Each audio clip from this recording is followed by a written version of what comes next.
Hi guys, welcome to my channel made by Mackenzie. I'm Mackenzie and today we are going to be learning how to price our amigurumis for markets and things like that. Before we get started, I wanted to let you know that pricing your items is a very personal thing. It can go various different directions and different ways that you can do it, just as long as that you feel comfortable and you feel confident in how your items are priced. That's what you should do. Um, each person is going to be differently based off where we live, what city we're in, where we're going, how long it takes us to make, the materials that are available to us. So like I live in the United States and someone who lives in Canada, their prices for yarn is a lot different than it is here. So things are gonna be different based off of where you live and the materials that you have access to. So we're gonna go through a few different things. The first way is how I used to do it.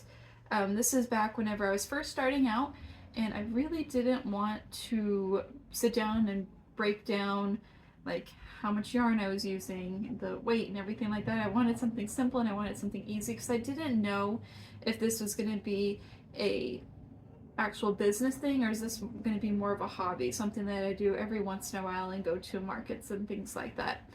Like if I have a bucket and it takes me, quite a few months to actually fill this bucket up, and then once that bucket's full, then I'll take my things to a market kind of a, situation. And there's nothing wrong with this. If you still are doing this, that's fine.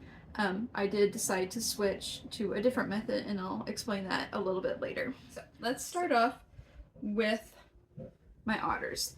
These are one of the first things that I learned how to crochet. It's a free pattern that you can find on Ribbler. And whenever I was first starting out, I went and I looked at my minimum wage in my city or in my state as a starting point because I was just starting out. I'd only been crocheting for just a little while, and so I didn't feel, like I didn't think I didn't know what I was worth yet. And so the minimum wage in my state was $7.25. And I looked at that and I'm like, you know what? I'm worth more than $7.25. Let's start at $8. I'm worth $8 an hour. So $8 an hour. Well, I knew that I needed to incorporate materials into that somehow without being uber specific. And so I decided that on top of my hourly rate of $8, that I was going to add $2 to $3 an hour per project to make up for those materials. So instead of being $8 an hour, if I add $2 to that, then my hourly rate became $10 an hour.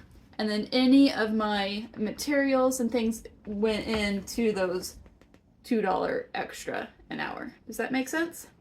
So for example, with these otters, these adorable little otters, the first time that I made it, it took me about half an hour to make. And so $10 an hour, so $5 was just the base to pay myself and the materials. And so you need to do a profit on top of that. So I decided to charge $7 for these at my very first market.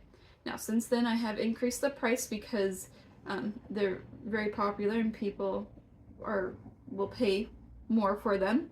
So I started off at only having like a $2 profit margin on these, which was fine whenever I first started. Now, I decided I'm going to still pay myself $8 an hour, but I am going to, because whenever I was working, I actually kind of wanted to know like how many of these could I make out of a skein of yarn without actually going through the entire skein of yarn. So I started weighing out my yarn. I was like, okay, well, I'm already halfway there. I just need to price how much that yarn was. So for example, Bernat Blanket, where I buy it, it's $12 for 300 grams. And so that comes to 4 cents a gram. So I just calculated out that this otter was 165. 165 in the materials, including the safety eyes and the stuffing. So 165 plus $8 an hour came to about $5.65.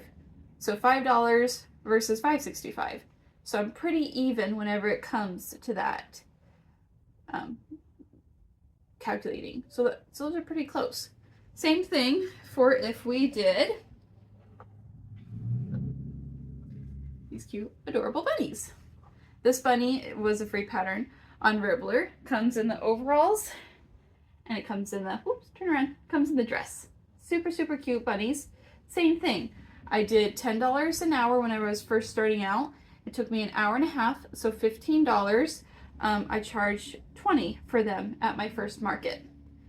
Now, I went and did the breakdown of it and did $8 an hour, and then all the materials cost me $4.54.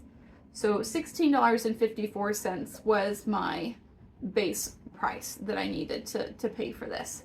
So for my profit margin, I took a look at these, and I took a look at some of the other things that I was selling that was $20. I was like, you know what, I think I need to charge more for these. So these are now $25. But like I said, when it comes to the base part, it's still similar because $10 an hour. It took me an hour and a half, so $15 for that first method, and then doing it the second method at $8 an hour plus all the materials and stuffing that came in with it, it's $16.54. So I'm really close, like I'm within like $1, $2, which is exactly kind of how I wanted it to be priced. So that is how those were. Now, another thing I wanted to talk about were the, like something like this, these hippos, even those otters that you saw earlier. These hippos, the first time that I made them, and this is the Hilda Hippo pattern, with Crochet with Bay, love her stuff. She, me, the first time I made these hippos, it took me 45 minutes to make. I couldn't figure out the pattern at first. And so 45 minutes, I kind of did that first method where it was $10 an hour. It took me 45 minutes to make. So it was, $7.50. Let me charge $10 for these. And they sold really well at $10. I was happy with that. Well, I have since made it quite a few more times, and I've gotten faster and I've gotten better at doing this pattern. And so now it takes me a little under half an hour to make, but I still charge I still charge $10 for these because even though it takes me less time and based on the formula, I should be charging less for these. People are paying for your skill and for, the speed of which that you can do something. Does that make sense? So it's mainly your skill. Like, the first time it took me 45 minutes because I was having a hard time with it. But, after I got better and better at it, it takes me less time, but I still charge the same amount as if it took me kind of the longer time because I was happy with it selling for $10. So even though that I've gotten faster at it, I haven't increased the price on him because I still think $10 is a really good price for someone. Because I tend to do a lot of markets with kids involved, and so I don't want things to be too far out of their budget. I want these hippos and all the other cute things that I crochet to go to, nice homes and to people who would enjoy them. So that's why I still sell these at $10 because I'm happy with that. Again, be confident in your pricing. Be confident with what you want things to sell at. Even with some of the bigger things like my jumbo gingerbread man. This one is like $45. Like he's a big boy. It took me, a good amount of time. It took me quite a bit of yarn, and I know that he's not going to go as quickly as maybe some of the other like smaller ones like the otters and the hippos and the kind of lower priced items, but he's still going to go to a home. I know he will. He'll still go to a home. Someone is going to pay for the $45 because they will see the amount of work that is put into him, and they'll appreciate that. So don't be afraid to price things high, what you think that they are worth. And it may not sell at the first market, it may sell at the next one. But it's also good to have big items, up on your shelves. It draws people in to also kind of see the smaller items that they can afford. So, don't be afraid to make big items because they are they draw the crowd in. They draw people into your booth. So, another thing to keep in mind when you're pricing items is the size. Okay? So this is the exact same pattern, and I'll put the pattern name up on the screen. This one was made with Bernat Velvet yarn, and this one was made with Bernat Baby Blanket yarn. And you can see the size difference there. It's about twice the size, but they took me the exact same amount of time and almost the exact same amount of yarn. Pretty close. Whenever it came down to it, it wasn't that much difference. These came around like $18 each, and then this one came to about $20 each for my time and the materials whenever I did all the math. But keep that in mind whenever you're pricing. Even though these took me the exact same amount of time and pretty much the exact same cost of materials, I'm going to charge more for this one because he's bigger. And then this one will probably be $20, and then this one will probably be $35. That's probably how I'm going to price these. But keep that in mind, and whenever you put things next to each other side by side, people will see, oh, he's 20, he's 35, that makes sense. So keep that in mind. See here, also something that is really good.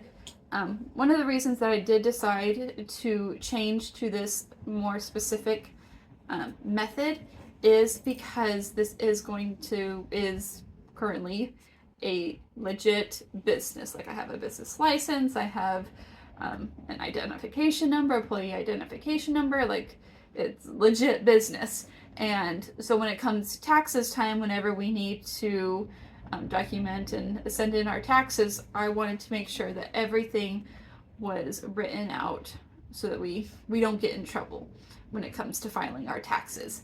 I know that there are people out there who do these craft fairs that don't collect sales tax and don't file their taxes, and I'm not gonna say anything about those people. I want to make sure that I am on the up and up. They can do them. I want to make sure I'm on the up and up and doing everything that I'm supposed to be doing so that I don't get in trouble. But yeah, another thing to keep in mind if you do have a business is to speak with a financial advisor. My husband and I are going to be hopefully scheduling with someone that we know in the next couple of weeks to help us transition into this kind of new area of our lives with my new business and filing jointly and all these other things. So if you can contact someone that that can give you financial advice. I can only say what I know from experience and where I live, but things will probably be completely different where you live and your experiences and what you need. So keep that in mind as well. Also, another thing that I've talked about is your experience. Like those hippos, I'm faster at them, I still charge the same amount. But like next year, I might increase my hourly rate. Instead of $8 an hour, maybe I'll do $9 or $10 because I've been doing it a lot longer, my experience. I'm worth more because of my experience and because of the things that, I have learned and done. So keep that in mind as well. I don't know, is there any other questions? Because if there are, make sure that you comment down below. Like and subscribe if you like what you're seeing.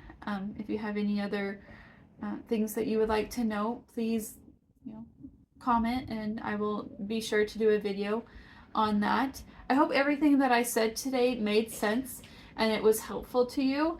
I really do hope that what I did was helpful and that you understood where I was coming from with all these different things. I know it's a lot of information, but once you do it, it becomes really easy. Oh, another thing, put it in an Excel spreadsheet. Crochet with Faye has one on Etsy that looks amazing. I wrote out one myself on my laptop, but hers looks like it's a little bit more in depth than mine. But check that out if that's something that you want to do, so you don't have to make one all yourself. You can check her stuff out. Really good, because all you have to do is, like, before you start a project, before I start anything, I grab the yarn that I want to use. I weigh the yarn, and I just have this simple kitchen scale. I weigh my yarn and I write it down on a piece of paper, and then I track my time, how long it takes me, and then once I'm done, I weigh my yarn balls again to see how much that I've used, and then I add that into the spreadsheet based off of how much the yarn is. And so, like, the Bernat blanket where I live, it comes to about 4 cents a gram, and so it automatically does the calculations for me. Then I weigh my completed plushie, and then I subtract how much my yarn weight was, and that will tell me how much the stuffing weighed. And then I add in a section for if I did safety eyes or not. And then the hourly rate will go in there and adds it all together. And then I have a section where it's my sell price, and then it'll tell me, like, how much of a profit that I'm making off of it. And so profits are super important for your business to grow. Whenever I do my items at markets, like I said, I'm going to sell this for $25. So the profit margin for me also includes the sales tax. So after I sell him, I'll go back in and deduct however much sales tax came from him. I just like to have everything all inclusive at markets, because like I said, I sell to a lot of kids, and kids have cash on them, not very much have coins. So I like it when things come to a nice even number, so that you don't have to worry about carrying coins around and calculating sales tax at events.